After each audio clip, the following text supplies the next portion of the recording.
Shout out to the Monkey Game holding it down over this long weekend. I'm recording this Thursday evening, so chances are the numbers that you see right now are going to be a little bit out of date. Obviously, unless of course you're a time traveler. But over this weekend, I'd imagine a lot of people have probably seen the success of this game, want to get in and play what every other cool kid is playing. And they're probably threatening that all-time mark because they've seen their favorite streamer raise this game to heaven and back, and yeah, think that, they want to relax, they want to spend that unofficial end to summer by doing some monkey stuff. And yeah, even right now, 500,000 people, just about 1.5 million people in the past 24 hours have done that leading into the long weekend. And that's even off of the back of the game getting review bombed all of a sudden. Like it came out to pretty decent reviews, even from those whack-ass games journalists that were still trying to run with the discredited IGN poor translation hit piece against game science, where you had all the boos and hisses from the journalist class, but the plebes that were out there, the gamers TM, really enjoying the game. I mean, 1.5 million people can't be wrong, but Black Myth Wukong is getting review bombed right now, down to 7.6 on Metacritic, okay? Know the timing, PR bots don't just shill for AAA games. There are negative ops too, exactly, to take down somebody who doesn't get in line. All the recent attacks on YouTubers, critics, and now Ubisoft's #1 competitor for Star Wars Outlaws, because yeah, that drops, or should I say plops, right before the long weekend. So to dissuade competition, of course, launching an attack, that kind of makes sense. But taking a look at the review score, or at least the synopsis here, while the action RPG has a generally favor user score on the platform, there are a noticeable gap in the critic and a user review. The user opinions are also more favorable on platforms like Steam, indicating review bombing on Metacritic. Oh no! Inspecting the situation closely, Black Myth Wukong has accumulated a whopping 736 negative reviews on this platform. These negative review scores are 0 out of 10 and 1 out of 10. I mean, like, even if you are exceptionally unlucky when it comes to some of the performance issues that the game has put forward, it's not a 0 out of 10. That's not a 1 out of 10. You're not Jim Sterling out there encountering a game-breaking glitch and out of spite giving a game a 1 out of a 10. We did with Hellblade back in the cut. Be more apropos for the recent release. Remember there was a Hellblade game that came out a couple of months ago? Yeah, neither does Microsoft. Highlighting another case of Metacritic's prevalent review bombing problem, as pointed out on Reddit. It seems the game has a mass review bombed for political reasons. Yeah, exactly, because, I don't know, they don't want shovel jaws that belong in a galaxy far, far away. They want to let the monkey be the monkey and the women be the women. I know it's crazy, right? But when you have games that are diametrically opposed to that the critics love, but the audience, well, they'd have to play it or engage with it to actually have a genuine take on it, but nobody is, okay? I'm going to go ahead and refresh this at time of recording, and as you can see, yeah, it actually went down. 136 people are playing Concord right now, and brother, that's bad, okay? That's a bit of a peak, right? Because this is, a lead into the long weekend. Some people take off Friday. Some people might take off Tuesday to make it a longer weekend. But for the kids that are out there, okay, their summer vacation is just about over. A boo. It's always the most depressing time of year. But this is one of the higher points because, yeah, they got down into the double-digit club. They got deep into the double-digit club. 60 players first thing in the morning on Thursday. Yeah, that's not good.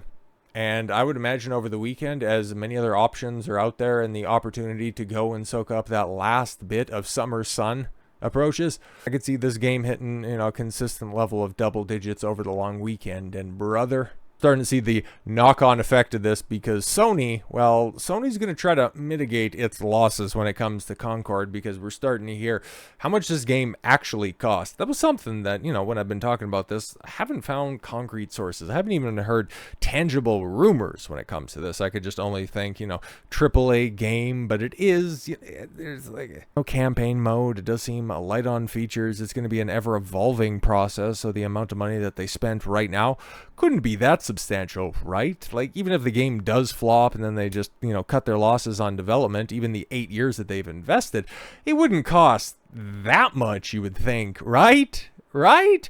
Making up for the Concord loss. Oh, PS5 set to receive yet another price hike in Japan.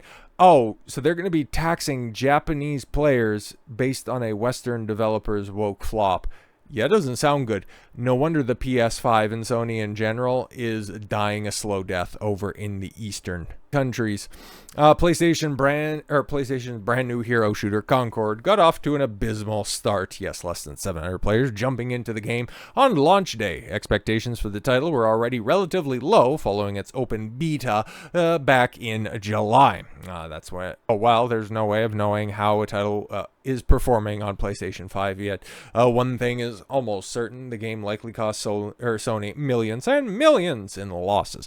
With the PS5 price hike happening once again, the company may be trying to recover all the money lost with its failed hero shooter. Starting on September 2nd, so very, very quickly, okay, players in Japan will have to pay an additional $90 for the Sony console. I beg your pardon?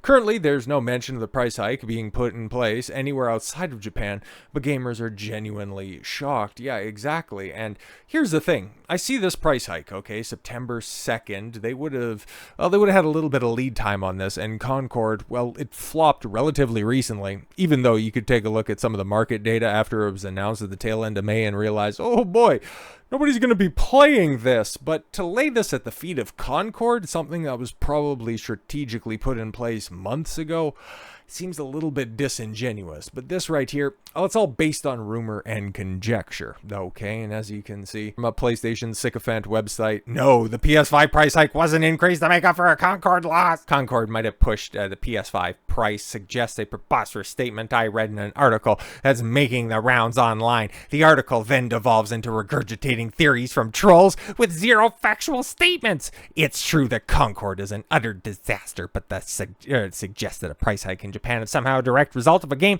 that released less than a week ago is both hilarious and absurd. And here's where the mask starts to slip a little bit from this blithering simp. Zarmina Khan, you're an embarrassment to that Khan last name. Boo. It'll be no surprise if Concord, which was in development for 8 years, ends up making a loss to the tune of millions. Oof. What do you know right here? Something that Smash JT was talking about a couple of days ago. Concord's failure cost Sony $214,285.71 per player.